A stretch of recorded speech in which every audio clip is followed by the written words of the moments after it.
Namaste, myself Dr. Tanvi, consultant in ENT and head neck onco surgery in Apollo Hospital, Rourkela. आज हम लोग discuss करेंगे vertigo के बारे में। वर्टाइगो एक्चुअली रोटेटिंग या स्पिनिंग सेंसेशन है। ये बहुत ही डिफरेंट है इंस्टेबिलिटी और ब्लैकआउट से। ये एक तरह का सिम्टम है, जैसे कि हमारा पेन और फीवर एक तरह का सिम्टम है, उसका अंडरलाइंग डिसऑर्डर कुछ और ही होता है। वैसे ही वर्टाइगो भी एक तरह का सिम्टम है, इसका अंडरलाइंग डिसऑर्डर कुछ और ही होता है। इसलिए हमें वर्टाइगो का पहले अंडरलाइंग डिसऑर्डर खोजना है, उसके बाद उसे ट्रीट करना है। नॉर्मली लोग क्या करते हैं, एंटी वर्टाइगो ड्रग देके इसके सिम्टम्स को कैमोफ्लेज कर देते हैं, बट ये तरीका सही नहीं है। एक्चुअली हम लोग का जो बैलेंस है वो 3 तरह से मेंटेन। हमारा बैलेंस मेंटेन कैसे होता है? बैलेंस के लिए हमें कुछ इनपुट्स मिलते हैं जो कि ब्रेन में प्रोसेस होते हैं, फिर आउटपुट जाता है एक्स्ट्राओक्यूलर मसल्स को और स्केलेटल मसल्स ऑफ लिम्स को। तो जो इनपुट है वो हमारा लैब्रिंथ से मिलता है, विजुअल इनपुट होता है और प्रोप्रायोसेप्शन से होता है। तो जो लैब्रिंथ में इनपुट है वो semi circular canal, utricle, saccule ये सब जगह से आता है। सेमी सर्कुलर कैनाल हमारा एंगुलर एक्सेलरेशन डीएक्सेलरेशन को डिटेक्ट करता है, सैक्यूल हमारा अप डाउन मूवमेंट को डिटेक्ट करता है और utricle front back and side to side movement को डिटेक्ट करता है।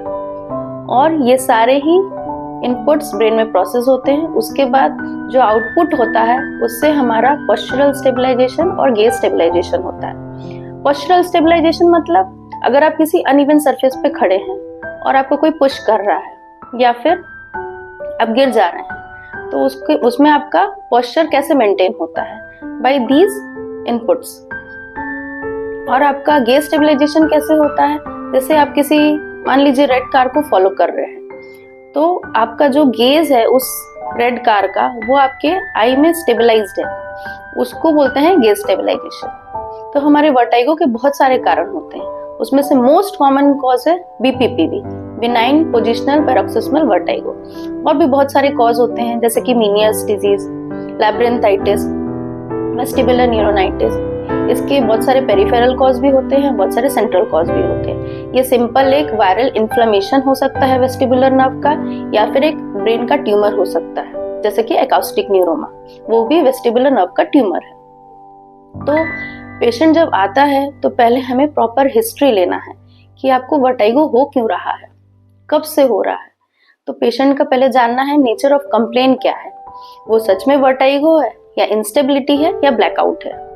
फिर उसके बाद जो प्रेसिपिटेटिंग फैक्टर है वो क्या है, जैसे कि हेड मूवमेंट से वर्टाइगो हो रहा है, या फिर वॉकिंग के टाइम हो रहा है, या फिर कुछ स्ट्रेन जैसे कि इंट्रा एब्डोमिनल प्रेशर बढ़ रहा है ड्यूरिंग कफिंग, स्नीजिंग, इन सब की वजह से हो रहा है, या फिर बैठे हैं बैठ के खड़े हो रहे हैं, या फिर प्रोलॉन्ग स्टैंडिंग में वर्टाइगो हो रहा है। इन सब में एसोसिएटेड सिम्टम्स क्या है, जैसे कि नोजिया वॉमिटिंग है या नहीं, कोई रिंगिंग सेंसेशन कान में है कि नहीं, रिड्यूस्ड हियरिंग है कि नहीं, diplopia, blurring of vision, loss of consciousness, साथ में ब्लैकआउट, पैलर, ये सब कुछ है कि नहीं, ये पता करना है। उससे भी ज्यादा जरूरी है जो वर्टाइगो का ड्यूरेशन है वो कितने देर के लिए। वर्टाइगो का ड्यूरेशन कुछ सेकंड्स के लिए है, सेकंड्स मतलब जनरली जाता है बीपीवीवी की तरफ, कुछ मिनट्स के लिए है या 2-3 दिन के लिए है।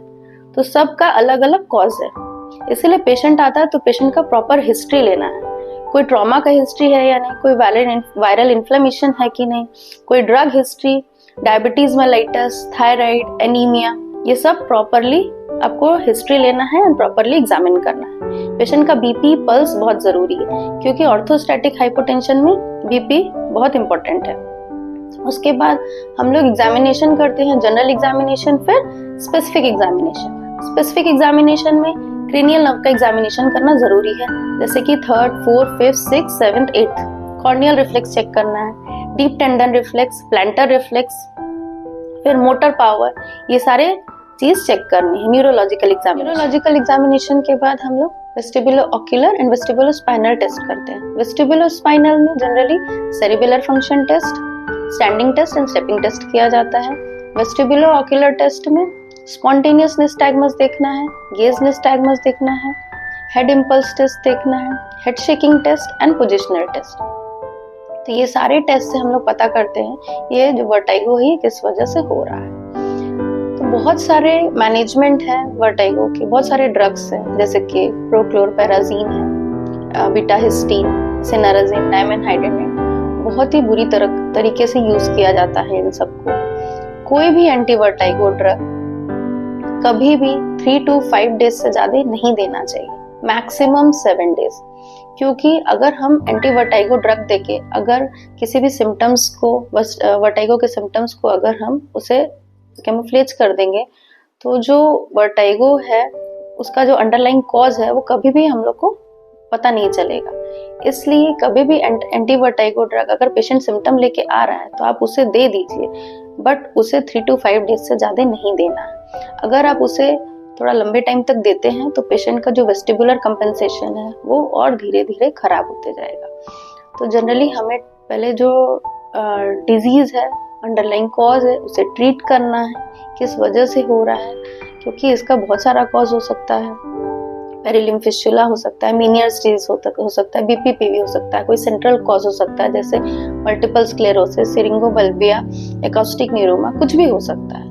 तो इन सब के सभी कॉज को पहले ट्रीट करना है, उसके बाद इसमें बहुत जरूरी है physical exercise, vestibular rehabilitation exercise, ये बहुत ही जरूरी है। जैसे कि कॉथरो कुक्सनी एक्सरसाइज होता है, ताइची एक्सरसाइज होता है, तो ये सब इसमें किया जाता है सो दैट हमारा वेस्टिबुलर कंपनसेशन प्रॉपरली वर्क कर सके। Thank you.